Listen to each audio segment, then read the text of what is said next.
Boa noite, pessoal. Meu nome é Mirela Carla. Está no ar mais um Autospod, podcast mais atípico deste Brasil. Minha gente, uma salva de palmas!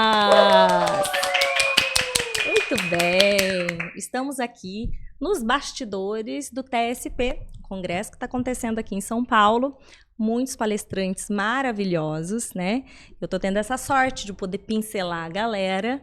E conheci aqui uma pessoa que ela já é uma super estrela na internet. É que eu, apesar de estar na internet, eu não sou consumidora de redes sociais. Eu basicamente posto e saio correndo, né? Beijo, me liga. E achei fantástico saber um pouquinho da história dela só. E eu sei que vocês vão ficar muito felizes, que vai contribuir para esclarecer muita coisa. Para derrubar tabus. Inclusive, este é o nome do perfil, que é bem grande, muito legal. Então sigam o @paraquetabu, esse perfil que ela tem na internet, para contar a história dela, que é uma mãe de autista nível 2 de suporte. Ela é autista nível 2 de suporte, né? Soube já que não é um diagnóstico antigo, muitos diagnósticos e abordagens equivocadas ao longo da vida dela, né? Então, recebam com muito carinho a minha convidada, Fernanda Fialho. Uma salva de palmas! Fer, você é muito maravilhosa, sério. Obrigada. Tá todo mundo encantado. Obrigada. E é muito legal conseguir conversar com pessoas e entender essas mentes, né? Que para mim eu acho tão, assim, apaixonantes. Não por acaso, sou casada com um autista, tenho um filho autista, então eu realmente sou apaixonada pela neurodiversidade. Acho que, assim, me atrai, né? Ainda que com todas as dificuldades, né, Fê? Uhum. Primeira delas, pessoal, que a gente, né, vê os autistas e a gente compreendendo as nossas dificuldades e respeitando os nossos limites, a gente também vai se bloqueando mais. Fer tá aqui com óculos. Por quê, Fer? Porque tem muitas luminárias. Exato. Então, a questão da sensibilidade, fotofobia, já tinha reparado nela aqui no evento, tirando, toda vez que tiravam foto, né? Que você coloca o óculos por conta do flash, né? E essas adaptações são muito importantes para que você consiga estar ali, né, Fer, nesse meio. Participar, socializar e conviver e tal, é muito importante isso. Não só o óculos que quando eu vou na rua, sempre chapéu, porque me incomoda muito o sol. Perfeito. Na minha cabeça. Então, óculos, chapéu e o fone de ouvido. Aí você tá pronta pro dia. Pra enfrentar o dia. É isso aí. É. Fer, vamos começar, então, lá de trás, né? Você, autista nível 2 de suporte, não é uma coisa que foi notada, assim, identificada lá atrás. Então, você teve todo um histórico de diagnósticos incompletos, errados e abordagens equivocadas. Diagnóstico só de comorbidade ou equivocado. Menos autismo. Menos autismo. Como que foi, assim, quando que começaram a identificar que você tinha, às vezes, atrasos, prejuízos em determinadas questões? Então, eu passei a infância, assim, mais tranquila, porque todos os meus prejuízos e dificuldades, meu pai sempre tentou compensar. Tipo, tinha muita seletividade alimentar, então ele comprava as coisas que eu comia, então ele se adaptou muito bem. Então, começaram a notar muito as minhas dificuldades, prejuízos, quando eu precisei ter mais autonomia, mais independência, precisava fazer as coisas mais sozinha, mais demandas, e eu não dava conta. Então, aí eu comecei a destoar das outras pessoas da minha idade, né? Tipo, que conseguiam tomar banho sozinhas sem supervisão, que conseguiam lavar o cabelo, manter higiene, autocuidado, AVD, tudo isso mais tranquilamente, conforme ia crescendo, e eu não. Eu precisava de suporte. Então, quando é criança, tipo, tem muita essa história, mas toda criança é assim, essa é porque é criança, mas aí, acontece isso muito lá no meu próprio perfil, quando eu posto sobre a minha filha e tal, eu recebo muito comentário, mas toda criança é assim, mas agora tudo é autismo, não sei o quê. Eu falo, beleza, toda criança pode realmente fazer isso. Agora, eu com 27 anos, faço exatamente o que a minha filha faz, e você vai dizer pra mim o quê? Toda criança é assim? Porque eu tenho 27 anos. Sim. Então, tudo é bonitinho, é aceitável quando é criança, mas aí você vai crescendo, e aí, meu Deus, a mulher que não come o negócio, a mulher que não consegue ficar parada, a mulher que não consegue trabalhar, não consegue estudar, e aí, vai impossível de não notar, de você negar uma coisa assim. Entendeu? Sim. Quando é criança, você é mais fácil de tipo, fingir que não tá vendo, entendeu? Sim. Mas quando é adulto, é impossível. Foi Então- você mesmo falou que você, quando criança, você precisava, mas veja, você já tinha essas necessidades. Tinha. Seu pai nem sem saber o nome disso, mas já dava esse suporte Sim, que por você exemplo, precisava. Eu usei fralda até os 18 anos. Aí, tipo, o que ele fazia? Eu precisava de fralda, eu comprava fralda. Bom, é isso, dava o suporte. Não comia tal coisa, eu comprava uma coisa que eu comia. Então, ele ia se adaptando, entendeu? Então, tipo, eu chupei chupeta até os 8 anos. Tá. Aí eu chupava chupeta, tudo bem. Então, tipo, quando meu pai ouvia alguém julgando, tá, ele também não ligava. Perfeito. Então, tipo, mãe é mamadeira até 11 anos. Então, tipo, eu era criança com dificuldade, mas na minha cabeça de criança, eu falo assim, meu pai me aceita como eu sou, minha família me aceita como eu sou, eles não acham que eu tô errada, que eu sou pior por causa disso. Eu era livre pra ser quem eu era. Até, tipo, uns 12, 13 anos, quando eu entrei na adolescência. E aí, tipo, a comparação entre os pares, né? Tipo, as menininhas falando de namoro, de maquiagem, disso, de aquilo, e eu, tipo, não me interessava por nada disso, entendeu? E não só me interessava, como me incomodava muito. Tipo, eu tenho, tipo, muitas alterações sensoriais. Então, tipo, eu não consigo usar maquiagem, um hidratante, um perfume. Então, tipo, todo mundo falando disso. De roupa, de meia calça, eu não consigo usar. Uma saia, eu não consigo usar. Vestido, eu não consigo usar. Então, tipo, todo mundo indo por um caminho que eu não conseguia seguir. Entendeu? Tipo, todo mundo, ai, porque aquele menino é tão bonitinho, não sei o quê. E eu, tipo, não me interessava em nada. Relacionamento, nada disso. Então, quanto mais tempo passava, mais eu destoava. E aí, por volta de uns 10 anos, eu comecei a... Tipo, não me sentia tão diferente de todo mundo que eu comecei a ter crise de autoagressividade. Tá. Então, tipo, com 10, assim, eu comecei a me bater, me machucar, tipo... De várias formas, né? Quando você fazia isso, o que você buscava? Você buscava alguma sensação? Você lembra? Você era novinha? Não, eu lembro. Você lembra? É tipo assim, aquilo ali era, pra mim, aquele comportamento era uma forma de comunicar que eu não tava bem, porque eu não conseguia falar. Tá. Então, tipo assim, eu chegava assim, ia dizer, poxa, eu não tô bem com isso, eu não tô bem com essa situação, eu tô triste, eu tô frustrada, eu tô com raiva. Então, tipo, eu não conseguia falar, tipo, ô pai, eu não tô gostando disso, se você tá me magoando, ou aconteceu alguma coisa. Não, eu me batia, me cortava, tipo, qualquer coisa assim, e depois falava, pai... Tipo, quando tava com um galo na cabeça, com a cara toda arranhada, aí ele olhava pra mim e via que eu não tava bem, entendeu? Pra mim é o jeito mais fácil de Fez a função. Fez a função. Eu não tô bem. Se comunicou, entenderam. Exatamente. E entenderam. Você sentia dor? Então, ou menos? Não, eu não sentia dor. Eu tenho hipossensibilidade. Então, pra mim, me machucar, principalmente, tipo, corte, essas coisas assim, bater e tal, era uma sensação boa de contato tato profundo, Tato assim. Profundo, assim. Era uma coisa assim, tipo, me acalmava. Entendi. Olha Agora, só. tipo, uma coisa que eu acho engraçada em relação a isso. Não é engraçado, mas aqui na minha cabeça é. Tipo, eu nunca consegui. Eu via muitas coisas de automutilação, essas coisas. Sim. Eu nunca consegui me queimar, por exemplo.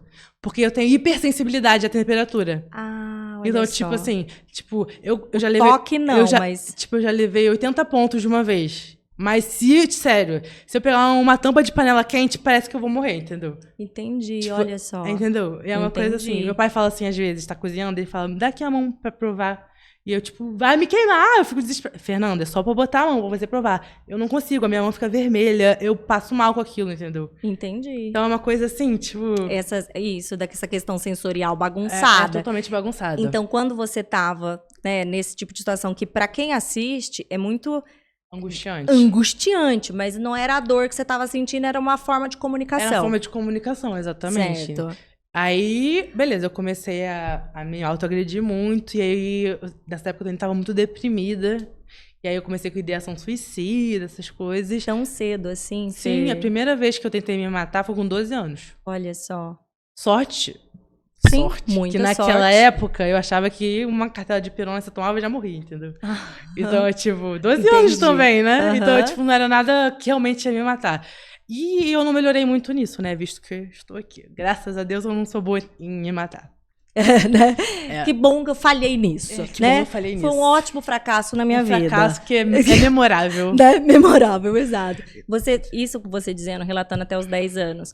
Até aí, você já tinha... Seu pai tinha te levado em algum médico, você tomava alguma medicação? Já tinha algum pré-diagnóstico de alguma coisa? Não, você tava... Não, meu pai já tinha me levado em pediatra pra, assim, ela, tipo, é muito... Tô falando de coisas específicas, assim, né? Sim. Mas aí sempre tinha, mas assim, médico, cada criança tem seu tempo, essas coisas assim. Tá.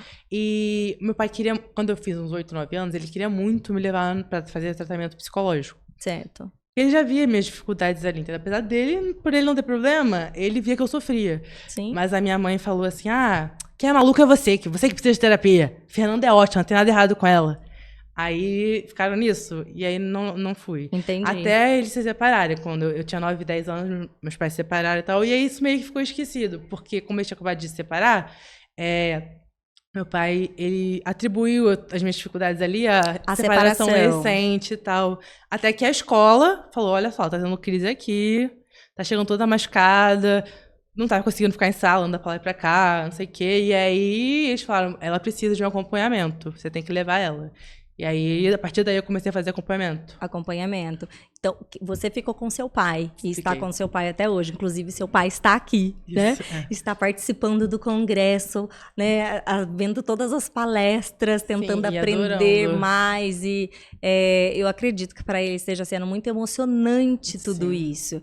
E que muito educativo, né? Isso, e que legal, Fer, que assim, seu pai desde muito cedo, instintivamente, ele sempre, essa aceitação de que tudo bem, você é assim e maravilha, e te deixar livre, né, no sentido, claro, ele não sabia dar o suporte exatamente, mas de te aceitar. Sim, né? Sim, meu pai sempre acreditou no meu potencial, assim, sabe? Que demais. Ele, tipo, então...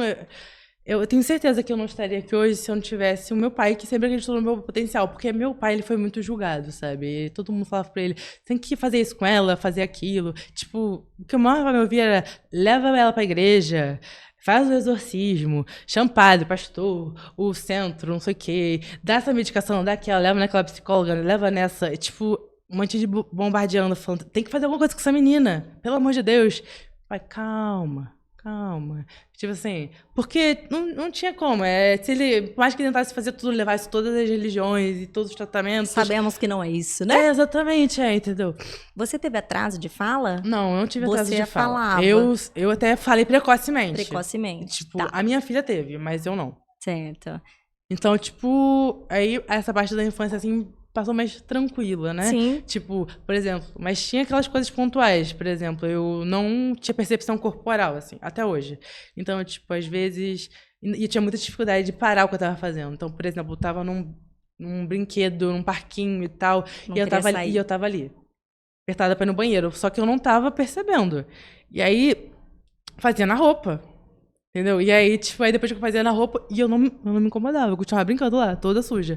E aí, tipo, várias vezes tiveram que, tipo, paralisar o parquinho, porque tava tudo sujo, né? Tipo, xixi pra todo lado, essas coisas, e chamar meu pai, tipo, leva sua filha pra você trocar a roupa dela, por favor. Uhum. E, tipo, meu pai fala uma coisa muito engraçada, que nessa época, quando eu era criança, tipo, eu tenho 27, então, sei lá, uns 17 anos atrás, 20 anos atrás, não existia banheiro família.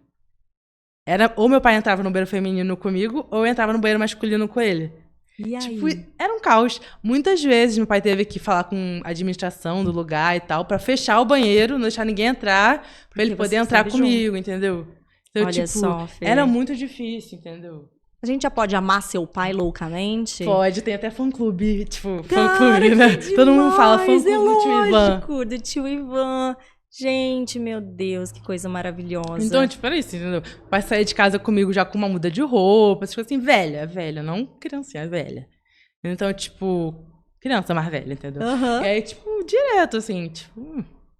E aí, nisso, então, teve algum tratamento? Ou só Sim, teve. Então, encaminhamento para exorcismo? Sim, eu fui exorcizada, assim, tá? Você foi? Fui. Viram que deu certo, né, pessoal? Deu super certo. Porque queria. E aí, eu comecei o tratamento, acompanhamento com psicóloga com 13 anos, assim, 14. E aí, logo depois, eu mudei de escola e mudei de psicóloga também. Nessa segunda psicóloga, na primeira consulta, ela falou, já na devolutiva pro meu pai, falou, busca um psiquiatra. E aí, eu comecei tratamento com psiquiatra, tipo, uns 14 anos, assim. Remédio, comecei a tomar. A primeira hipótese diagnóstica dele foi TDAH e depressão. Tá. Que tava indo pelo caminho certo. Tava ali, né? Só que o que aconteceu? Eu tinha, nessa época eu tava muito, muito deprimida. Então, não, beleza, aí esse primeiro foi isso. E aí, depois, com 14 para 15 anos, eu tentei suicídio mais grave. Aí eu precisei ficar no CTI e tal. E aí, depois disso, ele, meu pai, todo mundo conversou lá e queriam que eu fosse internada no hospital psiquiátrico. E aí, eu fui internada e tal, e ele parou de me acompanhar. Quem passou a me acompanhar foi os médicos do hospital. Os psiquiatras do hospital psiquiátrico. E aí mudaram o diagnóstico. Aí quando eu entrei lá com 14, 15 anos, já mudaram pra transtorno de personalidade borderline, bipolaridade, essas coisas tudo. E aí, depois disso, nunca mais cheguei pro mais perto que eu tava de diagnóstico, né? O primeiro psiquiatra... Foi se afastando depois. Me afastando, Tá. Quanto tempo que você ficou? Você teve várias internações? Várias. Eu fui... Primeira internação entre os 14 e 15 anos. E aí, depois, 15 internações até os 22 anos, a minha última internação. Olha só. Então, tipo, a internação mais curta durou uma semana. Tá. E a mais longa durou 1 ano e 4 meses, direto, internada no hospital psiquiátrico. Como que funcionava isso pra você? Que você entendia que precisava estar lá ou que não, se sentia compreendida? Como que foi? O hospital psiquiátrico, eu fiquei alguns, né? 2 em São Paulo, uns 3 no Rio, entre essas, Sim. né? Mas, assim, no hospital psiquiátrico era muito violento, muita coisa ruim acontecia. Mas eu não me senti estranha, entendeu? Tá. Porque todo mundo é estranho. Então eu fiz muitas amizades, assim, sabe? Tipo, todo mundo tinha... Tipo, as pessoas pensavam, hospital psiquiátrico, todo mundo maluco. Mas não, são pessoas incríveis, com histórias muito difíceis, sabe? Eu tenho certeza então, que sim. Então, tipo, eu conversava assim, aí me contava uma história que era super difícil e tal, e a gente ria, todo mundo, porque todo mundo tinha um monte de história difícil, entendeu? Aquela sensação de pertencimento, né, cara? Exatamente. Porque naquele padrãozinho ali, você tava a quilômetros-luz, e aí você encontra pessoas também desajustadas desse padrão. Sim. Isso é um refrigério, né? Exatamente. Essa era a melhor parte do hospital psiquiátrico. Era ter pessoas que podiam não ter o que eu tinha. Mas também, tipo, sabe? Estavam desencaixadas ali. E a pior parte do hospital psiquiátrico era as pessoas que estavam encaixadas na sociedade. Os profissionais. Então, tipo, a gente tava ali rindo e tal. E todo mundo, não, tá rindo muito alto. Isso, assim, as coisas menos piores, porque tinha, tipo, quando alguém tinha crise e tal, era injeção pra dopar. Tipo, eu mesma já passei 3 dias direto amarrada na cama. Tipo, 4 pontas, pé, mão, punho e tornozelo. Um em cada ladinho, tipo, sabe? Cena de filme. Acontece. Fiquei 3 dias direto. E, tipo, pra mim, que eu tenho TDAH, eu me mexo o tempo todo. Eu não consigo dormir numa posição deitada de barriga pra cima. Eu viro pra cá, eu viro pra lá, eu viro de barriga pra baixo. 3 dias de barriga pra cima, assim. Tipo, aquilo pra mim era inconcebível. Eu não conseguia me mexer, entendeu? E, tipo, eu queria fazer xixi. E aí, tipo, pinico. Eu não podia levantar da cama. E aí, tipo, eu chorava. Pedia assim, pelo amor de Deus, me dá injeção, me dopa pra eu dormir. Porque eu não aguento ficar aqui parada. Eu não aguento, tipo, esse tempo todo aqui sem me mexer e tal. Desculpa. Não. Ô, bebê, pera. O bebê também. Ai. E, tipo, nessas horas, eu, amarrada e tal, eu ficava assim, só comigo mesma, né? Sozinha no quarto escuro, em silêncio. Porque eu gritava muito, tipo, pelo amor de Deus, me desamarra, pelo amor de Deus. Mas claro que não era. Então, eu ficava assim, pensando, Deus, por favor, orando assim na minha cabeça, por favor, me mata. Tipo, eu tô sofrendo muito, me tira desse sofrimento, sabe? E aí, tipo... Claramente eu não morri, mas aí, tipo, eu não entendi. Eu pensava, poxa, Deus me abandonou aqui. Sim. Sabe, eu tô aqui sofrendo. E, tipo, nem as pessoas, os profissionais, ninguém me escuta. Tipo, eu até falo muito que quando você vira paciente psiquiátrico, a sua credibilidade acabou ali, entendeu? Você é totalmente invalidado. Invalidada. Nada do que você fala vale de nada, entendeu? E, tipo... Então, eu sentia assim que, nossa, eu sei falar, mas a minha voz, tipo, a minha fala não vale de nada, nada. Então, tipo, todos os abusos sexuais que eu passei dentro do hospital psiquiátrico, tudo violência física, essas coisas, tipo, não pense que eu não denunciava, eu denunciava. E os diretores, os profissionais falavam assim, pode deixar que a gente vai dar um jeito nisso. E no dia seguinte a pessoa tava lá trabalhando, porque a mentirosa era eu, entendeu? A maluca era eu. Então não tinha porquê. Eles falaram, tipo, eu tive que conviver com pessoas que me abusaram sexualmente ali, olhando ali. Ela sabia que ela tinha me abusado, eu sabia que ela tinha me abusado, mas dane-se, porque eu não tinha credibilidade. Então, é muito difícil isso, entendeu? Nossa, eu fico conformada, assim, vontade que eu tenho de pedir desculpas por este mundo absurdo. É difícil, assim, eu sei. Mas é muito importante eu que você diga, né? Sim. E o tanto que é importante a sua voz e o seu depoimento, sua experiência, né? E de você estar aqui.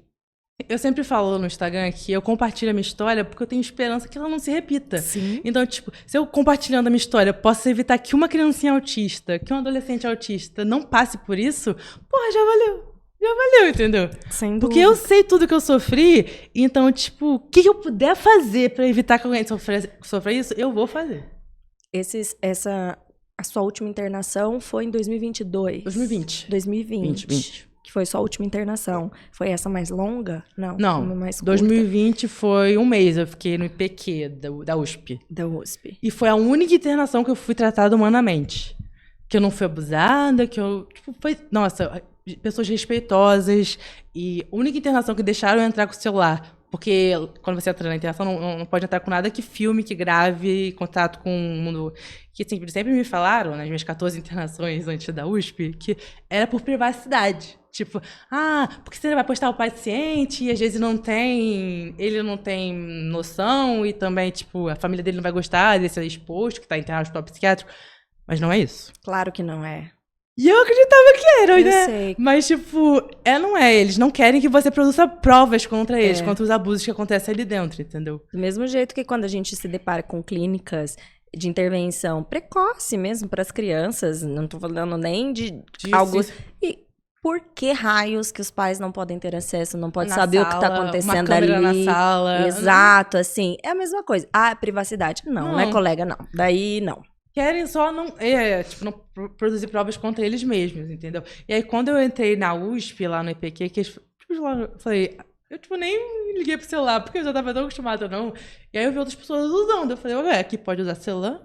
Pode. A menos que você esteja muito em crise e tal. Se você estiver estável minimamente, você tem direito ao seu celular. A gente só pede pra não tirar foto dos outros pacientes. Mas se você quiser tirar foto de você, do quarto, pode ficar à vontade. Ligar, mandar WhatsApp. Aí, eu fiquei, caraca, meu Deus, existe isso. Olha só. Então, eu acho que parte muito grande do motivo da minha internação na USP ter sido a última foi que ali eu vi tudo que tinha acontecido de errado. Porque antes, eu achava que aquilo tudo que eu tinha passado, que eu vivia passando internação, fazia parte, entendeu? Eu não achava que era errado, eu achava que era isso. Era isso. Que era ruim, mas era isso. Fazia parte, entendeu? Que, eu precisava passar por esse processo pra melhorar, entendeu? Quando eu fui tratada com humanidade, com empatia, com respeito, eu falei, então tudo que eu passei antes ali foi violência, entendeu? Porque se dá pra tratar alguém assim com respeito, então o que eu passei antes não era uma coisa que era necessária, que eu precisava ter passado. Foi uma violência que eu sofri. E aí, a partir daí, eu entendi. Depois disso, eu nunca mais fui internada. Olha só. Porque, sério, eu achava, tanto nos hospitais psiquiátricos e tal, as pessoas falavam, não, você precisa ser internada. E, é uma coisa que eu imagino o quanto meu pai sofreu com isso, sabe? Porque os médicos diziam pra ele, ou você interna a Fernanda ou ela vai morrer. A única forma da Fernanda ser normal, ficar estável, é a internação. É ficar meses e meses internada. E, um psiquiatra chegou a falar pro meu pai assim, você precisa escolher entre a Fernanda se matar ou se agredir. Porque nunca vai sair disso, entendeu?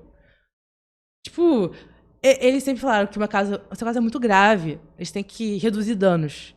Não tem qualidade de vida. Só, sabe? Um manejo ali pra ir suportando. Pra sobreviver. Uma sobrevida. Porque vida não é uma sobrevida. Exatamente, entendeu? Fê, então, é uma coisa difícil. Quando você tinha essas altas, você conversava com seu pai das coisas que tinha acontecido? Então, como que... Eu não conversava, porque eu achava que tava certo o que eles faziam, entendeu? Que, aquilo ali fazia parte. Eu não via como violência. Eu achava que... Então, eu não falava. Não. E aí foi passando o tempo. É que quando a gente, pensa de tratamento manicomial, desse tipo de padrão de atendimento, a gente pensa que é um negócio tão distante. Sim. Não. Só agora, uns aninhos aqui atrás. Sim, ali, 2012 é a primeira, 2020 é a última. Que chocante, Fer. Assim, juro, se eu puder. Olha, eu só tenho vontade de pedir desculpas pelo mundo, pelas pessoas, assim, que é um negócio. Obrigada, mas saiba que a culpa não é sua. Você é uma das pessoas que está tentando ajudar a melhorar isso. Assim, não sei, eu fico consternada, né? Enquanto mãe, enquanto esposa.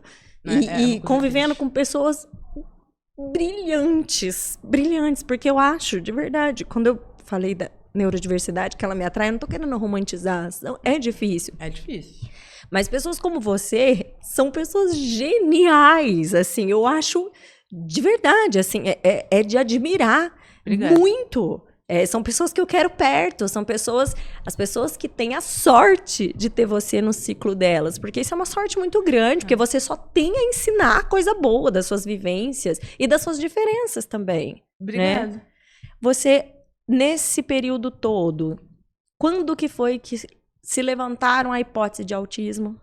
Então, levantou a hipótese de autismo. Minha última internação foi em 2020. Eu tinha 22 anos na minha última internação. Aí, em 2020 mesmo, né, começou a pandemia. E aí, na pandemia, todo mundo em casa, meu pai foi de home office, meu irmão estudando online. Você tem um irmão? Tenho um irmão mais novo, 21 anos, ele 21? É neurotípico. Neurotípico. E aí, morava eu, meu pai e meu irmão. Meu irmão estudando pro vestibular, Enem e tal. Meu pai trabalhando home office e eu fazia faculdade online também. E aí, aconteceu o quê?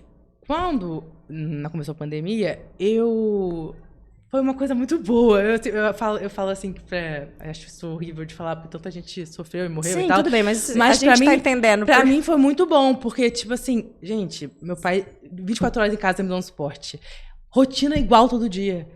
Não tinha estímulo social, não tinha estímulo sensorial. Era silêncio. Você ficou plena. Plena. Rotina tranquila, almoço na mesma hora, remédio, meu pai sempre ali do meu lado, o home office dele ele fazia na sala, eu ficava sentada ali na sala perto dele. Tipo, foi o mais calmo que eu já vivi, entendeu? Ninguém saía de casa, todo mundo ficava em casa, não tinha... Era isso, entendeu? Tipo, e aí, o que aconteceu? Nesse período de isolamento social, eu fui desaprendendo a fazer o mesh, entendeu? E aí, tipo, eu andava o dia todo pra casa dentro de casa, fazia um monte de estereotipia. E, tipo... E com isso, tipo, quando eu comecei a me liberar pra poder... Tipo, não pensar, não posso fazer isso, que as pessoas vão julgar. Não tinha outras pessoas pra julgar, só tinha minha família ali. Então, eu comecei a não só fazer mais estereotipia e tal, mas também a me permitir falar. Tipo, antes eu não conseguia falar o que eu achava. Tipo, eu achava, não, porque vão julgar, porque não vão gostar de mim, eu não vou agradar, não sei o quê. Eu queria me encaixar, mas eu não precisava me encaixar. E aí, quando eu comecei a, tipo, estereotipar bastante, foi muita colalia e tal, eu comecei a devagar substituir a autoagressividade, crises de autoagressividade, comportamentos autoagressivos. Porque você ainda tinha. Tinha. Tá. Eu comecei a substituir por falar. Tipo, falar, pai, não tô bem, fica aqui do meu lado. Eu tô passando mal, tô em crise. Eu não conseguia dizer exatamente o que eu tava sentindo, mas eu conseguia sentar do lado dele e, tipo, ficar ali, tipo, pai, me ajuda. Tipo, aí me abraçava bem forte, ou então deitava no colo dele e ficava chorando. Tipo, e então, aí, aos poucos, eu consegui entender que eu não precisava me machucar. Tipo, pra falar pro meu pai que eu não tava bem, eu podia só chegar pra ele e falar, pai, eu não tô bem, me ajuda. E aí, tipo... Eu fui, tipo, por exemplo, antes disso, era, tipo, no mínimo 3, 4, 5 vezes por semana de crise de autoagressividade. Eu tava, tipo, toda semana batia na emergência. Toda semana. Era sutura, era toda semana. Então, depois disso, eu fui... Não é uma coisa que, tipo, acordei hoje e nunca mais fiz, não é. Tipo, aí de 5 vezes por semana, passei pra 3. Aí na semana seguinte, 2. Aí na outra semana, 1. Aí quando eu vi, já tava um mês sem fazer. Aí fiz de novo. Me machuquei e tal. Aí... Beleza. Aí depois, 2 meses sem. Aí quando eu vi 6 meses. Aí quando eu vi 1 ano, sabe? Tipo, foi assim, devagar. Aí voltava. Não é um processo linear. Sim, sim.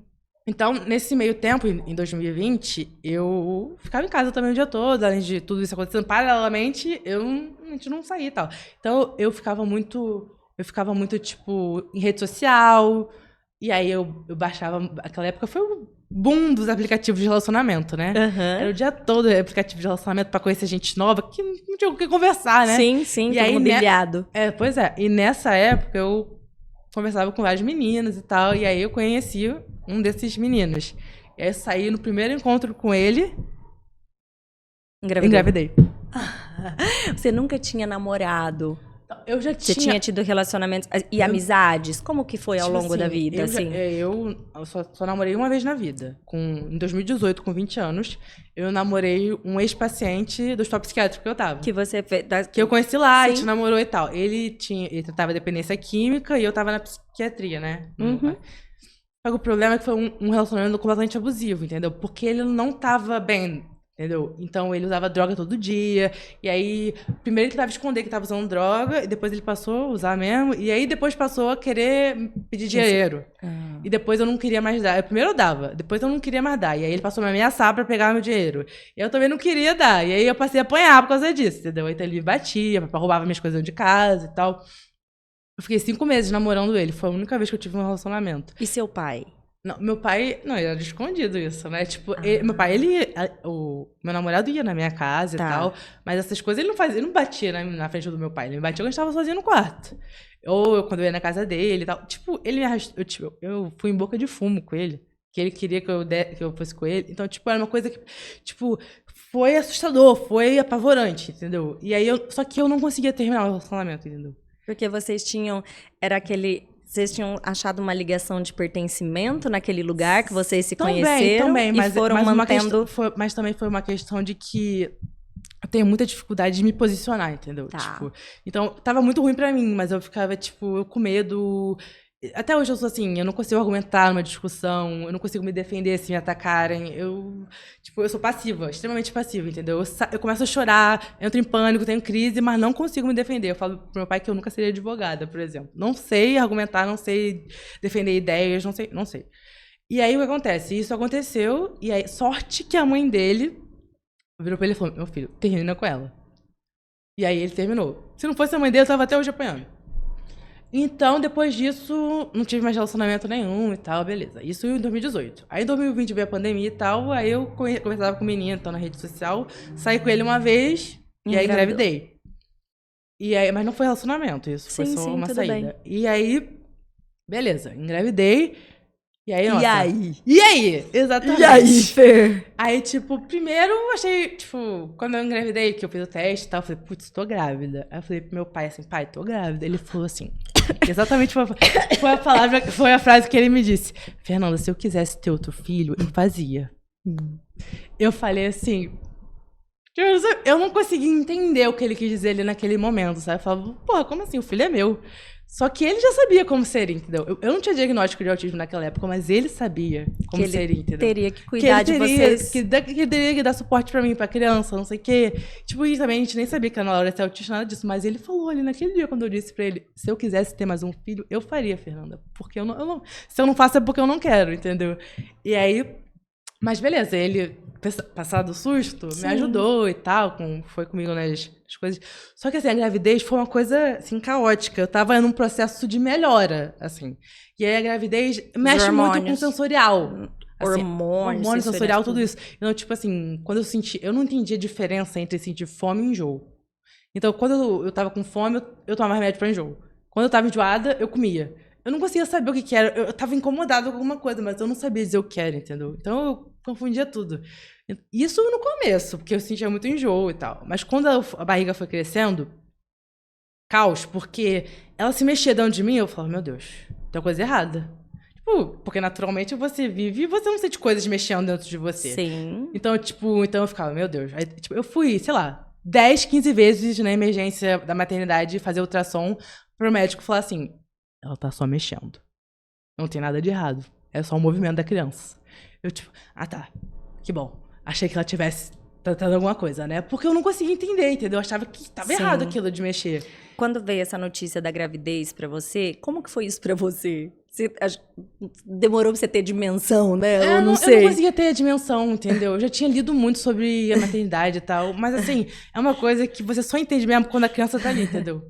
Tipo, porque nem na gravidez eu não conseguia entender. Mas quando a minha filha nasceu, eu falei, meu Deus. Tipo, e aí minha filha nasceu prematura, de 30 semanas, quase 8 meses, né? Porque tem gente que não faz essa coisa de semana. Eu mesmo não entendia. 30 semanas, quase 8 meses. E ela ficou na UTI neonatal, 43 dias pra ganhar peso, tá? Que ela nasceu 1,5 kg. Então, aconteceu. Quando ela nasceu, ela foi direto pra UTI, era muito pequena e não sei o quê. Então, tive aquele contato já direto com ela. E aí, depois eu ia visitar ela na UTI todo dia. E aí, meu pai ia comigo e tal, o meu irmão. E aí, tipo, eu ficava passando mal na UTI, sabe? Por duas questões. A primeira era que era um barulho ensurdecedor na UTI. Porque não é o tipo. É tipo. Os bipzinhos, Bip, bip, bip. Era criança desaturando e corre pra cá com. Tipo, um desespero, sabe? E, tipo, era muito barulhento aquele lugar. E, tipo, e não era, tipo, quartos. Era, tipo, todo mundo ali junto, né? A UTI das crianças é assim, todo mundo meio que misturado. A de adulto também, né? Mas a das crianças é ainda mais perto, sabe? Sim, sim. Porque elas ocupam um pouco espaço. Uhum. Então, tipo, era um desespero. E aí, a segunda coisa era que eu vi ali, de quando eu chegava, mães que passavam o dia todo ali sentadas lá das crianças na incubadora, sabe? Sofrendo e acompanhando o filho. E eu não conseguia ficar 1 hora inteira lá dentro. E aí eu me sentia uma droga. Falava assim, pô, eu sou uma mãe horrível. Eu não consigo ficar aqui com a minha filha. Não consigo acompanhar ela. Mas eu passava mal de ficar ali, entendeu? Então, tipo, toda vez que meu pai ia comigo, aí eu falava, pai, vamos embora. E ele falava assim, filha, se esforça mais um pouquinho, fica mais um pouquinho com a sua filha, pega nela, não sei o quê. Eu não queria fazer nada daquilo, eu queria ir embora. Uhum. E aí, tipo, ele achava que eu não tava me conectando com ela e tal. Eu ficava preocupada com isso. Inclusive, eu lembro do meu pai falando com um pediatra lá, falando... Qual é a chance da Ana Laura ter algum transtorno psiquiátrico também, herdar isso e tal? Aí ele falou, não é assim não sei o quê, não é assim.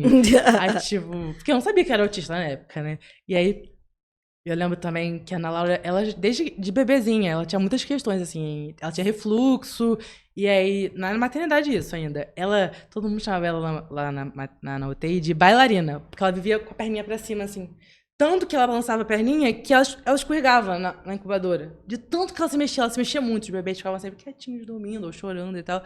Ela não, mexia, e toda hora tinham que puxar ela pra cima de novo, porque ela mexia o tempo todo. Tipo, e aí eu entendi, porque ela mexia tanto na barriga também. Mas, enfim. E aí passou esse tempo, né, 43 dias, e ela foi pra casa. Eu falei, nossa... Aí outra etapa. Outra etapa, é. Então, tipo, 43 dias que eu fiquei lá com ela na UTI, tipo, eu tava achando que era fácil ser mãe.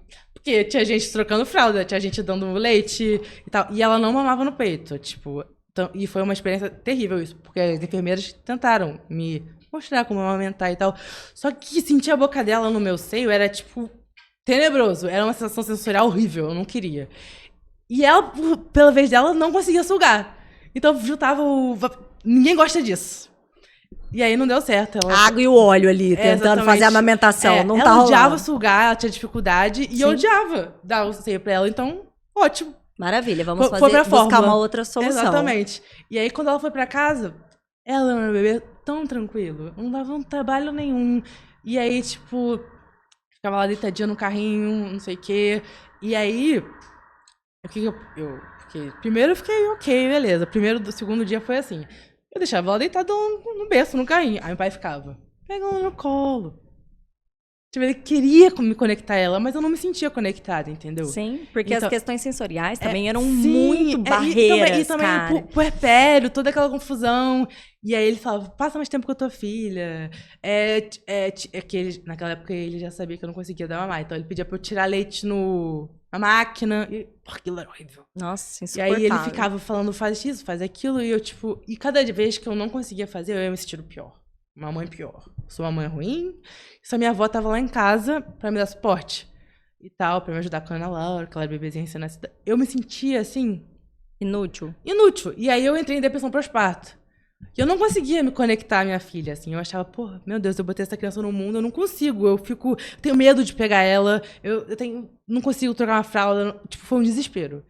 E aí, tipo, do dia pra noite, TDAH total, eu falei assim, não, eu preciso mandar minha filha pra um lugar que cuidem dela, que eu sou uma mãe ruim. E aí eu falei com a minha mãe, deixa minha filha um tempo aí com você. Eu não tô conseguindo dar conta. E minha avó tava lá. Tipo, na verdade, ela tava bem, alimentada, sendo cuidada, mas eu me sentia tão mal ali, tipo, de não conseguir ser a mãe que eu achava que eu deveria ser, que eu falei, mãe, fica com ela um tempo pra eu cuidar da minha saúde mental, pra eu melhorar, pra eu poder ser uma mãe boa pra ela, entendeu? Porque eu não me sentia uma boa mãe, entendeu? Eu não me sentia conectada, nada disso. E aí Aí ela foi pra casa da minha mãe. Ela foi. Quando ela nasceu, a sua avó, o quê? Paterna? Materna. A sua avó materna tava lá que em casa. ficou. Tava eu, meu pai e minha avó materna. Porque meu pai não sabe cuidar muito recém-nascido, Sim, né? sim, tá. E aí, eu mandei a minha filha pra casa da minha mãe. E aí, ela tinha uns 3 meses de idade. E aí, eu ia visitar ela todo final de semana, ia lá toda semana, mas não estava cuidando. Sim. Eu estava vendo ela, vendo o quê. E aí, lá, quando ela tinha uns 4, 5... Não tinha nem 2 meses que ela tava lá. Eu falei assim... Aí, tipo, eu comecei a fazer muita terapia, cuidar de mim, cuidar da minha saúde. Eu fui melhorando da depressão e tal. O puerpério também foi, tipo, né? E aí, o que aconteceu? Eu falei pra minha mãe, eu quero minha filha de volta. Eu já me sinto preparada pra cuidar dela, entendeu? E aí, a minha mãe falou assim... Mas você não é capaz de ficar com ela. Você não vai conseguir, você não vai dar conta. E eu falei, tipo, mas eu quero tentar. Eu quero. E aí ela ficava, tipo, sua filha já sentiu que você abandonou ela, sabe? Falando umas coisas assim. E ela não queria devolver minha filha de jeito nenhum. E aí eu entrei nesse impasse, entendeu? Porque legalmente eu tinha guarda, não tinha mudado nada. Só que a minha mãe não queria me devolver minha filha. Ela falava, se você tentar tirar ela daqui, eu vou te denunciar. E eu vou pegar a guarda dela na justiça. E eu morri de medo disso. Eu ficava, meu Deus, o que eu faço? Deixo ela lá, tento pegar a força, porque minha mãe me botava pavor, entendeu? Ela falava que eu ia ser uma mãe horrível, que eu não ia conseguir cuidar. E aí, tipo, nisso, isso já tava com 3, 4 meses. Eu só consegui pegar minha filha de volta pra ela ir pra casa quando ela tinha 9 meses. Tipo, eu ia todo dia na casa da minha mãe. Eu chorava, implorava pra minha mãe devolver minha filha. Ela brigava comigo, gritava. Tipo, e aí... E seu pai nisso? Meu pai, ele falou... Nisso, meu pai tem uma péssima relação com a minha mãe. Eles não se falam. Tipo, desde criança. Então, quando eu precisava de alguma coisa da minha mãe, era eu que falava, passava recado. Ou meu irmão. Então ele falava assim, eu não vou me meter nisso, Fernanda. Você mandou ela pra lá, agora você tem que conseguir tirar de lá. Se você quer ela de volta, você vai ter que ir à luta. E sua avó materna? A minha avó materna, quando eu fui pra casa a Ana Laura foi pra casa da minha mãe, ela foi embora, foi pro Nordeste. Tipo, porque ela morava no Nordeste, ela veio pra me ajudar. Sim. Ela falou, bom, já que você não precisa mais de ajuda, eu tô voltando pra minha casa. Uhum, entendeu? E aí eu fiquei perdida ali. Aí aconteceu. No Ano Novo, tipo, Natal, Ano Novo, eu fui... Minha mãe ia viajar de cruzeiro e tal, uma viagem que ela ganhou.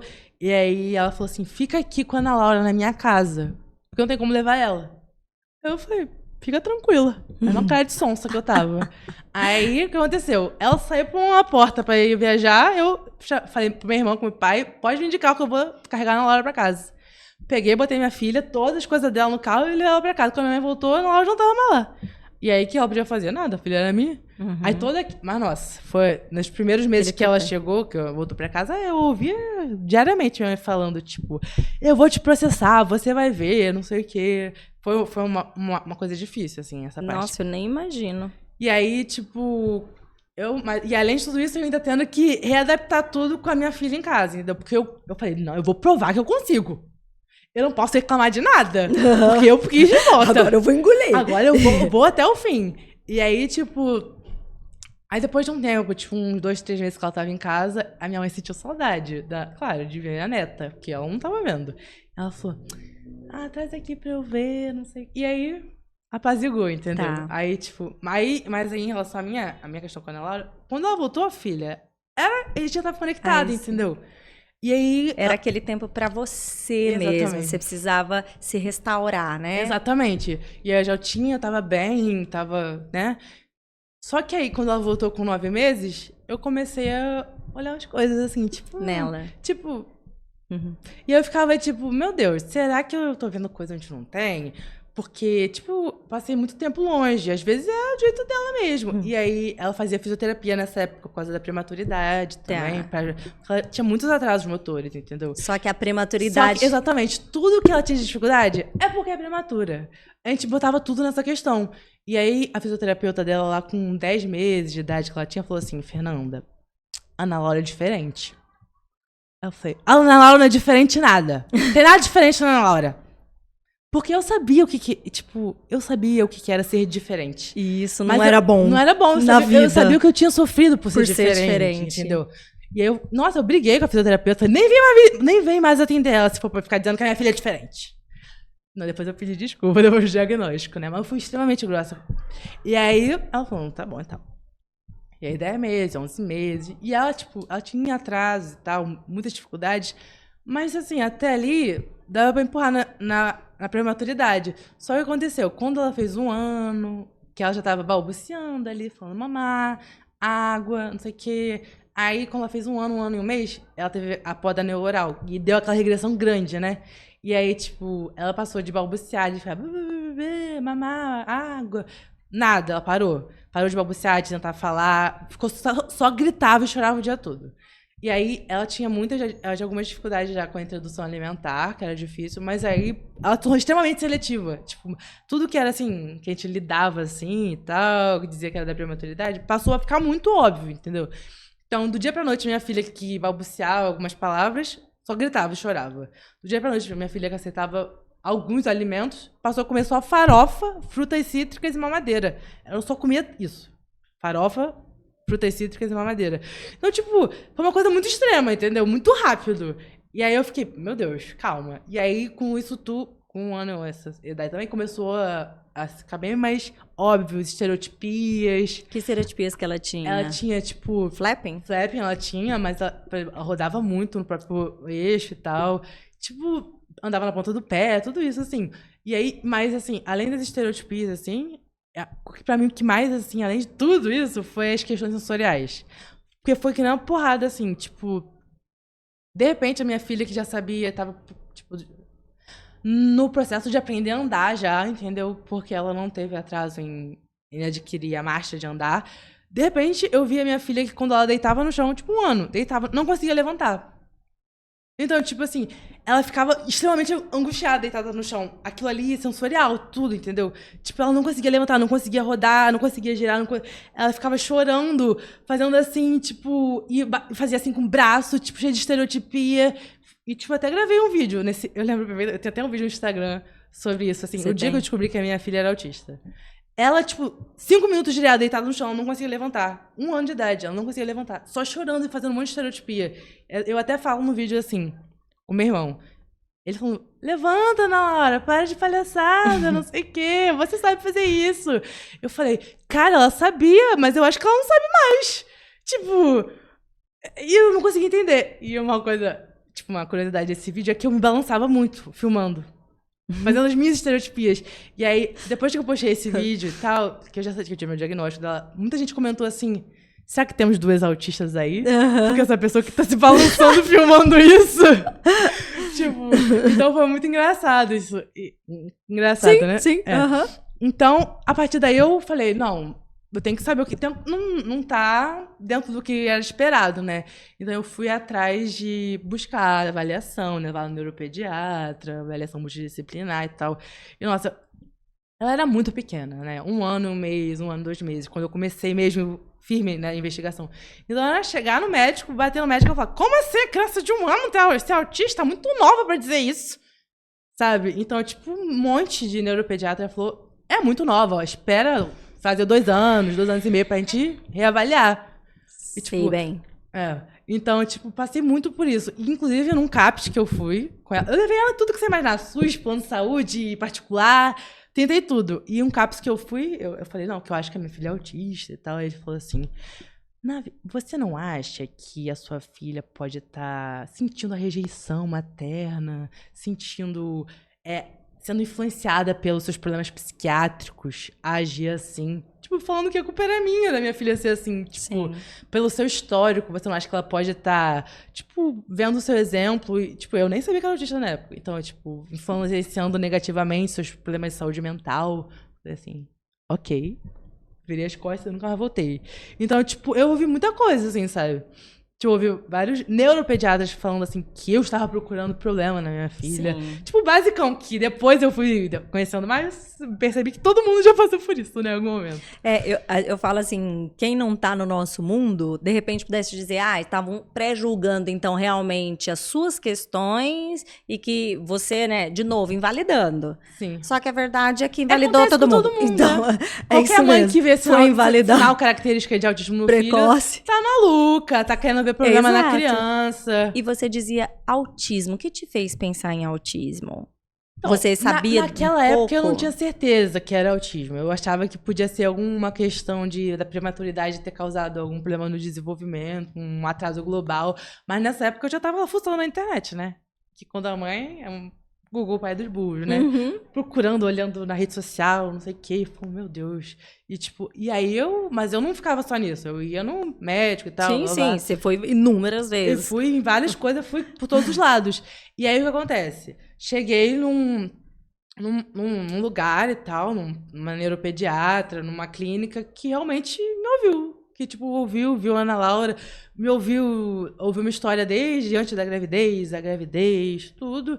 E aí, com 1 ano e 2 meses, a neuropediatra falou assim: olha, eu não posso dizer que ela é autista agora, mas o que a gente pode fazer é começar uma intervenção precoce, entendeu?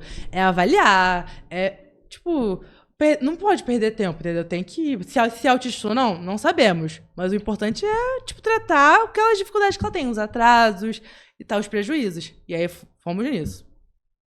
E aí, com 1 ano e 2 meses, a Ana Laura começou a fazer terapia, intervenção precoce e tal. E aí, com 1 ano e 6 meses, depois de muita avaliação multidisciplinar e consultas com o neuropediatra, ela fechou o diagnóstico. Com 1 ano e 6 meses, fechou o diagnóstico. E aí, nesse processo, entre 1 ano e 2 meses e 1 ano e 6 meses que ela fechou o diagnóstico, era consulta todo dia, era terapia, era fono, era não sei o quê. E toda vez que eu sentava, que essa parte do início do tratamento é muito anamnese, né? Sim. Muita pergunta sobre a gravidez, sobre você, sobre a criança. E toda vez que eu sentava com uma fono, com um TO, com uma psicóloga, com uma médica, elas perguntavam muitas coisas. E aí eu falava. E aí elas falavam, mas você já buscou seu diagnóstico? Eu falei, como assim? E aí elas, tipo, que você é autista, você sabe, né? E eu falei, não sou não, eu já tenho diagnóstico, já um monte de CID. Deixa eu te mostrar aqui Aqui, o uma repertório, é o lista de leque. CID. É um leque. Eu tenho pastas de diagnóstico. Ela falou, vai buscar essas avaliações, que tu é autista. E eu, tipo, pô, não é possível. E, tipo, sinceramente, eu não acreditava, eu fiquei resistente ali, entendeu? Eu falei, não. Até porque eu não entendia de autismo, o que era o autismo, entendeu? Eu tinha aquele estereótipo, né? Porque assim, aí entrando no nosso meio e tudo que a gente sabe hoje, então você chegando neste meio em que o pessoal já tem o olhar para entender, a galera já estava te diagnosticando na porta, né? Exatamente. O pessoal que estava sentado em volta também, olha lá, a mãe autista, trazendo a filha autista, todo mundo, todo mundo óbvio. sabia que eu era autista, tipo, menos eu. Como não? Oi? Exatamente. Tanto que quando eu te conheci, vi você aqui e tudo mais, então já sabia que você era autista. E aí, alguém que eu tava conversando que falou assim, não, e ela teve diagnóstico recente. Eu falei, como? Recente? Exato. Veja, não são sintomas leves, imperceptíveis. Não é uma coisa sutil. Exato. Exatamente. Aí eu assim, você tá falando sério? Não, sério, você precisa ver a história dela. Eu falei, cara, que coisa maluca. Pois é. Porque, de novo, Fer, eu falo que a gente, quando tá dentro dessa bolha, eu me sinto muito nela, estudando, entendendo, sou a AT do meu filho, tem a questão do meu marido. Às vezes eu tenho uma falsa percepção que isso é muito óbvio para todos. Eu também, hoje em dia, penso assim. Não é? Exatamente. Mas, quando eu passo uma criança na rua, eu falo, pô, aquela criança é autista. Tipo assim, perceberam, né? E às vezes, tipo, a família tá ali, tipo, tá nem vendo. E, tipo, pra mim é tão óbvio que aquela criança é autista, aquele adulto é autista. Exato. Tipo, vira, tipo, um radar autista, entendeu? Vira. Porque Exatamente. quando você entende, assim, eu até tava conversando, agora eu não lembro quem que foi, me dizendo assim, olha, eu discordo que autismo não tem cara, né? No sentido assim, a gente não tem características físicas, mas tem um padrão de ser autista, né? Claro, tem os mais sutis, que tudo bem, se muito pequenos, ou dependendo da fase, mas num geral, a gente consegue fazer esse rastreio aqui, assim, né? Sim, então, exatamente. E aí, assim, não é o diagnóstico recente. Você tá de sacanagem. Recente da Fer, tá? E aí, o que aconteceu? Eu ainda fiquei resistente e tal, só que aí eu conversei com 2 mulheres. Uma mulher foi uma colega de internação psiquiátrica e a outra que fazia, uma outra mulher, 2 amigas, né, hoje, que fazia tratamento ambulatorial psiquiátrico no mesmo hospital universitário do SUS, lá no Rio, que eu. Então, eu conversei com as 2 e foi muito assim, que eu lembro que eu cheguei chorando pra fazer o ambulatório lá na psiquiatria. Eu falei com o meu ex-psiquiatra, que tava passando aquela troca, que é residente, né? E aí, troca, eu falei, minha filha foi diagnosticada autista. E ele virou pra mim e falou, não se preocupe, que o diagnóstico está errado. Sendo que, assim, ele nunca viu minha filha. Só pra sustentar o dele? Eu nunca tinha falado nenhuma característica do autismo da minha filha. Ele nem era mais meu psiquiatra, ele é ex-psiquiatra. Só que eu tava chorando em crise ali. Falar, que minha filha acabou de receber o diagnóstico de autismo. E ele falou, não se preocupe, que tá errado. Ela só tem 1 ano e 6 meses, é impossível. E eu falei, entendi. Aí, tipo, nisso eu tava... Aí ele saiu, me deixou lá em crise chorando. E aí eu fiquei, tipo, chorando muito, muito, muito. Falei, meu Deus, como é que vai ser minha vida daqui pra frente? E aí uma menina que eu nunca tinha visto na vida, uma mulher, se aproximou. Falou, oi, eu tava ouvindo a sua conversa. Eu falei, oi. Ela falou, meu nome é Gabi. E eu me trato aqui e tal. E eu passei 10 anos com o diagnóstico errado aqui de TOC e transtorno de personalidade borderline. E só depois de 10 anos tratando aqui no hospital, eu recebi o diagnóstico correto, que eu sou autista. 10 anos de tratamento de diagnóstico equivocado. Aí eu fiquei assim, meu Deus, isso existe? Tipo, errarem o diagnóstico? Aí ela me contou toda a história dela e tal. E ela falou, não se preocupe, ela filha é autista sim. Não, eu também não conhecia minha filha. E aí, mas ela te viu, já viu? Aí ela sentou comigo, eu falei, e ela foi contando a história dela, eu falei, misericórdia. Cada hora que ela falava, eu ficava me identificando mais, sabe? Eu falei, tá. E aí, logo depois disso, eu falei no Instagram que a Ana Laura tinha recebido o diagnóstico. Aí veio essa amiga minha de internação psiquiátrica e falou, minha filha, tu não vai acreditar? Eu, depois de 10 anos de diagnóstico errado, recebi o diagnóstico de autismo também. Fui internada várias vezes pro psiquiátrico. E eu falei, misericórdia, isso é mais comum do que eu pensava. E aí eu fui pesquisar sobre autismo adulto, não sei o que, características, como é que funciona. Meu Deus, eu sou autista. Eu fiquei, tipo, sabe? Então, aí depois disso eu fiz a avaliação com uma psiquiatra. Primeira consulta, já peguei o laudo. Depois, aí, assim, veja, quer dizer, não é um laudo difícil de se fazer. Né? E aí, aí eu falei, eu recebi tanto diagnóstico errado, se o autismo não estiver errado também. Eu fiz uma segunda consulta com uma segunda psiquiatra, depois uma terceira consulta com uma terceira psiquiatra, e aí depois eu fiz uma avaliação com uma psicóloga, e aí eu fiz uma avaliação com uma segunda psicóloga, e por último eu fiz uma avaliação neuropsicológica. Só pra ter certeza absoluta de que eu estava com o diagnóstico correto. Agora você tá convencida, né, Fer? Uma das minhas psicólogas, ela falou assim, você acredita que você é autista ou eu vou ter que te convencer? Porque, tipo... Você vai ter que trabalhar. Vai, então vamos lá. Me convença. Me convença. Aí, tipo assim... Aí, então... foi muito isso, assim, sabe? E aí... Tipo, em menos de... Tipo, a minha filha recebeu o diagnóstico em agosto. Em outubro eu fechei meu. Então foi, tipo, 2 meses, 2 diagnósticos, assim, deu uma porrada. E, de repente, eu fiquei, meu Deus. Sabe? Tudo mudou muito rápido. E quando, entre agosto e outubro, quando a Ana Laura recebeu o diagnóstico, mas assim, desde a investigação já, em maio, eu pensava assim, meu Deus, eu não entendi nada de autismo, então eu chorava muito, eu ficava pensando assim, nossa, a minha filha, eu nunca vou conseguir ser mãe dela, ela nunca vai me compreender.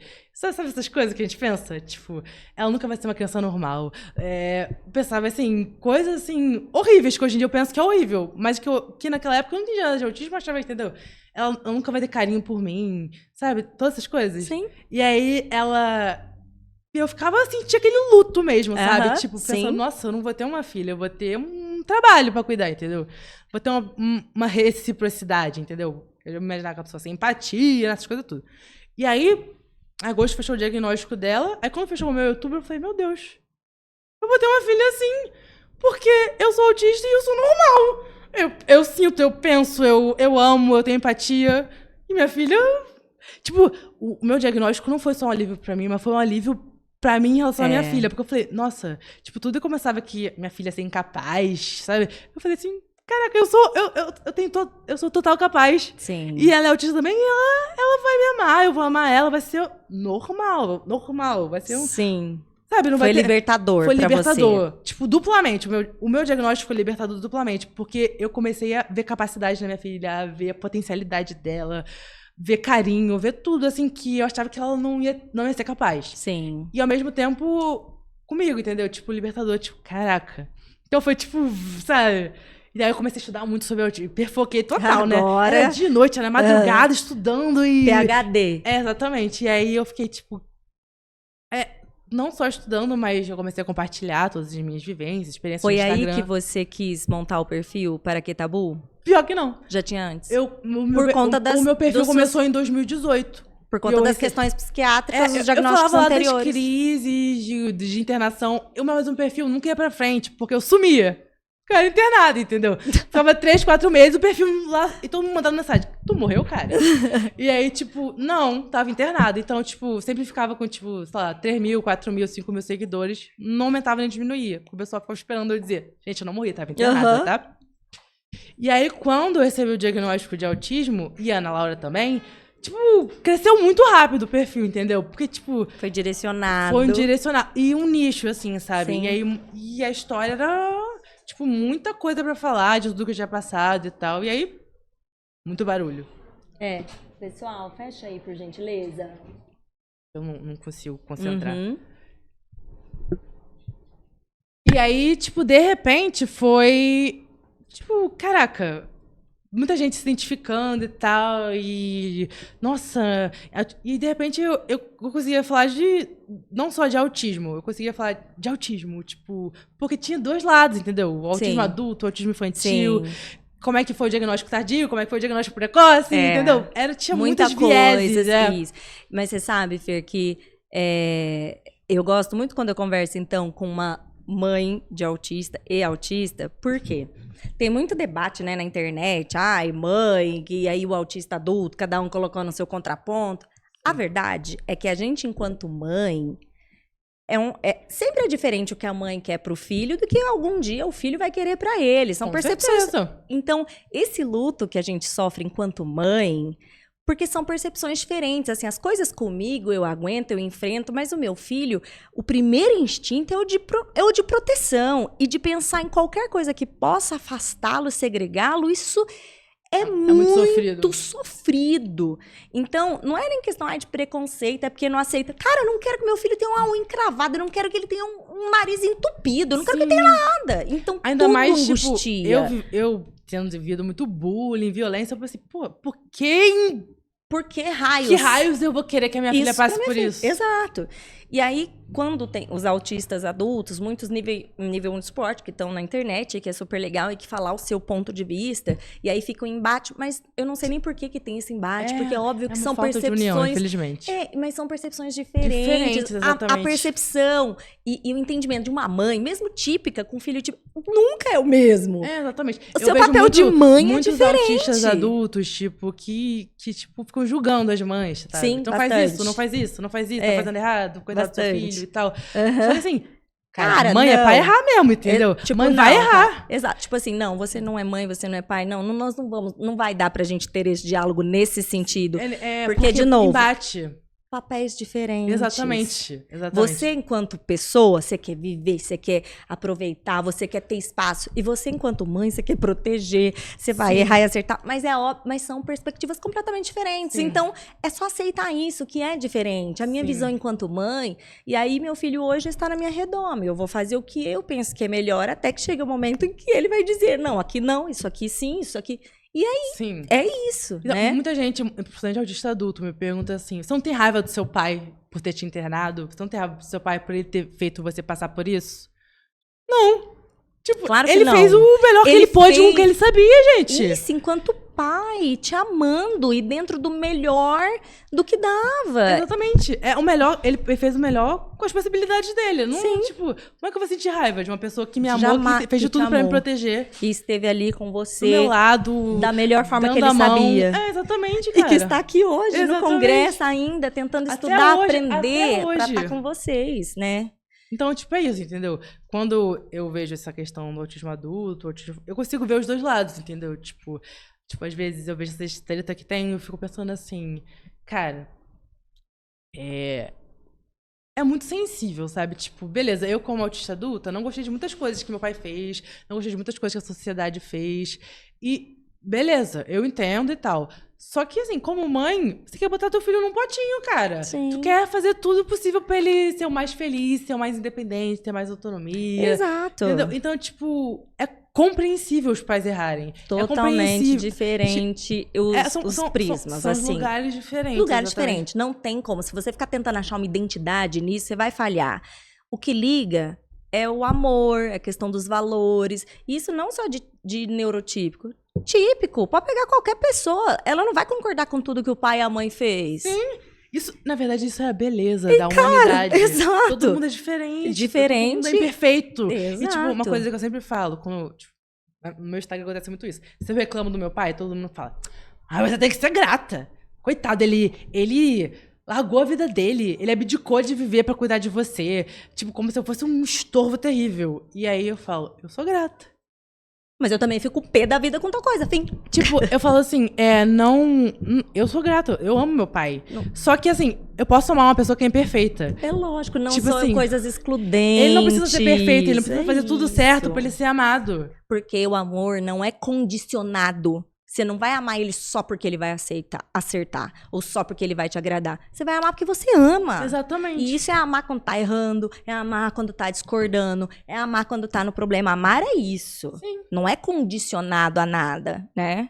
Então, Feira, agora a gente vai caminhar para o encerramento deste programa, mas eu já quero deixar aqui o convite para mais participações suas aqui. Me chama que eu vou. Porque você é fascinante, sua história é fascinante. Tem sorte de quem te encontrar, cruzar seu caminho e mais ainda quem puder estar do seu lado. Muita, muita admiração por você. Obrigado pela gentileza de estar aqui conversando comigo e se abrindo. Muito obrigada pela oportunidade. Eu tenho um pouco de dificuldade de lidar com elogio, mas eu gosto. Só não sei responder. Ah, tudo bem, mas eu também tenho, sabia? Eu fico meio que tentando me desculpar pelo... Ai, obrigada. Isso, tudo bem. Mas eu agradeço.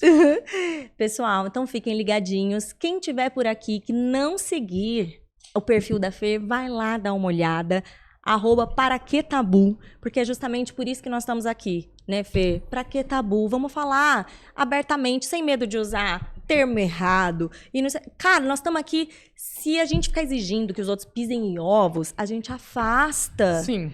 Eu não sabia nada até ontem, você também não sabia. Como que a gente pode exigir que os outros Exatamente. saibam como falar, como se dirigir, como que... Esse preciosismo só separa. Sim. Eu prefiro que errem e que estejam junto, que vivenciem, e a gente junto vai construindo essa conscientização. Sim, junto construindo a conscientização e, tipo, aprendendo junto. Aprendendo junto. Perfeito. Fê, obrigado mais uma vez. Muito obrigada também. Pessoal, fiquem ligadinhos. Então, se inscrevam no canal. Um beijo